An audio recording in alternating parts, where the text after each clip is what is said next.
Hello, hi friends, welcome back to another episode of Shee Talk. Oh my god. And it's been, I think, 2 weeks without an episode. Oh my god. Life has been so busy, life has been lifey. But to the returning subscribers, yeah, thank you. And thank you so much for always subscribing to my channel, and thank you for always returning back to my content. To the new subscribers here, my name is Shee and we talk about wellness and personal growth here. So please grab a seat and feel at home, okay? Please enjoy the space. It's such a good space. Yeah, so welcome and please have fun here. So today, as you can see, I have my journal with me, so that already says the topic for today. So today, I would love us to have a fun talk about the magical world of journaling. So friends, please grab your favorite, am I talking different? Please friends, grab your favorite journal and let's get started. Personally, I do journal a lot. Started recently. Okay, not really recently, but it has not been my thing for quite some time. But for the last 1 month, 2 months, 3 months, yeah, I have done it. And I think one of the most question, or the most asked question someone will ask is, why journal, or why do you journal, Shelley? So for me, I think the reason I journal is like having a conversation with myself. It's a moment that I take to like reflect on myself, set goals, and clear my mind, and just get to know what am I feeling, at what point am I right now, and how is life lifing for me? How much is it lifing, and is it on a positive note or on a negative note? So for me, it's more of a way of me clearing my mind and trying to reflect on myself. And I would say some of the benefits that I have achieved, or some of the benefits that someone can achieve from journaling, are it helps manage stress or reduce stress. Honestly, have you ever had a really shitty day and then get home and just try to write it down, and your mind is like, finally I got that out of my chest. It's like you're talking to someone, but you just can't tell someone everything. Or for people who stay alone like me, okay, not really alone, but most of the times you're just you and yourself in the house, and you need to like get whatever it is that is in your mind out of your mind or out of your chest. So it helps reduce stress. Another thing I would say is journaling has helped me improve creativity, and also it helps enhance self-awareness, or self-awareness. Yeah, and then the other thing, it helps so much, or improves one's ability to settle. So guys, as I was saying, another benefit for journaling for me, I would say it's like another way. It's a way to improve. It improves goal setting, or it's a way to improve your goal setting ability. Yeah. So actually, I would say journaling is like having a personal therapist, cheerleader, and a creative outlet all in one, right? Let's get into finding your perfect journal. What is it that journal that works for you?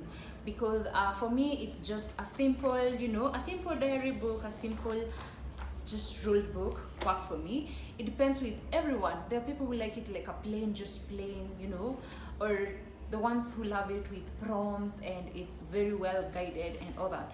So choose whatever journal that it is that works for you, and start your journey. So it doesn't have to be like the other ones, or whatever it is that works for you, please go with it. So here guys, I have some fun, easy journaling tips that work for me, or I use, that could as well work for you. So the first one I would say is free writing, where there are no rules, no regulations, no judgments. It's just letting your thoughts flow. And I guess that is the most simplest, normal way that journaling should be like, where there are no rules. It's just you writing whatever it is that is in your mind. And I guess it's like the most perfect way to have your journaling. But whichever way that someone has it, no judgment here. It works for you, honey, that's okay, okay? And then the other one that I also do, but this I do like once in a while, I don't do like frequently, like the free writing one, is the gratitude journaling, where it's like you write 3 or 4, 5 things that you are grateful that week, that month, it depends. So it depends with what are you grateful for that day. For me to be like, maybe I'm grateful that I had a beautiful day at work.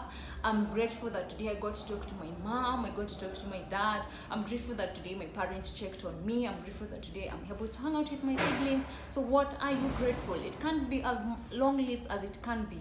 It's you to choose how you want it, honey. And then the other thing is write your feelings. For me, it would be even a word, just like today I feel, I don't have to describe it. Sometimes you just don't want to like talk about it that much or describe it that much. You just write one word and that's it. That's me. Yeah. And then the other thing is, I guess those are the most 3 that I use. There's another one, but I guess those are the most 3 that work for me and that I have found to be best, like better. So far, are you convinced about journaling? Would you love to try it out?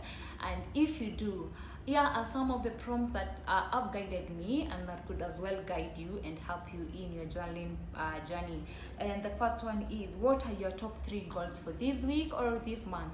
And this all depends on your journaling habit. For me, I do it on a weekly basis, 3 to 2 times, or maybe once a week, but yeah, every now and then I try to journal. So it depends with your goal. You can as well set your goals according to how you journal. Let's say, for example, I have a goal by the end of the month. I'm aiming at having 100 subscribers. How can I achieve that? Maybe I have like to gain 10 subscribers every week.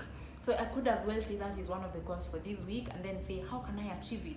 By maybe posting 3 shorts by the end of the week, posting 3 videos by the end of the week, and then engage with YouTube content more, and check out on YouTubers who are already doing it. How are they doing it? Things like that. So I'll be like, what is my goal? What it is that can I do that can help me achieve that goal? And then what are things that will push me or inspire me to getting that goal done? Yeah, that's how I actually do my thing of goal setting, or what are my goals for that week. And then the other thing is, describe a perfect day for you from start to finish, or from start to end. For me, mostly I do such when maybe I've had a bad day, or I've had a day that was really overwhelming. I try to like now set what is a perfect day, or what is an opposite day of what I had. How beautiful do I want a day to be if today wasn't? And I would describe, maybe come home, get to work, later have my breakfast, because I'm one person who always have my breakfast like much later in the day. I'm not a morning person to have my breakfast really early. So maybe have my breakfast later, and then get to work, and then serve clients, have beautiful and kind and patient clients. If I have a meeting with anyone or any client, or have a meeting with my boss, how would I love it to be? How kind would I want my boss to be? I would just describe like such scenarios, and what are the things that would help me push having such a day. So is it me trying to be more kind, me trying to listen to instructions more? Yeah, so, and getting home to my pajamas, listening to music, or having a cup of coffee, and then maybe social media a bit, and then sleep by 10 p.m. And if that's what a perfect day looks for me, the next day I will strive so much to do some of the things that can push me into having such a beautiful day, so that by the end of the day, I have that day that I'm looking forward to, you see? So by writing it down, I am more aware of how can I have a beautiful, I want to have a beautiful day. How can I have it? I want to have a perfect day. What is it like having a perfect day for me? Yeah. And then the other thing is, what is making you happy lately and why? It could be as simple as a certain perfume that you're using. So why is it making me happy? Because it has a fruit-like scent that I love. Yeah, and then what can I do to keep it? I'll try to buy another one if it's coming to an end, or I will try to use it more oftenly so that I can have my moods and my spirits high, or something like that. So what it is that is making you happy can be as simple as a meal that you're having, a perfume that you're using, a cloth that you've been wearing, or a friend that you've been associating with, or someone you've been talking to. It can just be the simplest, very minimal things. So with that said, guys, I'm just going to say, remember, there is no right or wrong way to journal. It's all about expressing yourself and finding what works for you. So guys, please let's take up the challenge. For those who are not yet into the journaling part of life, please try it. It's a very good way that has really worked for me, and it's very simple and very just fun and creative, and yeah, so please, if you're not doing it, give it a try and let me know how it goes for you. And for those who are already doing it, is there a way that you're doing it different from what I do? Would you kindly mind sharing with us most of or some of the tips that you use that are different from what we use down in the comment section? Let's engage and get to have a conversation about this journaling part.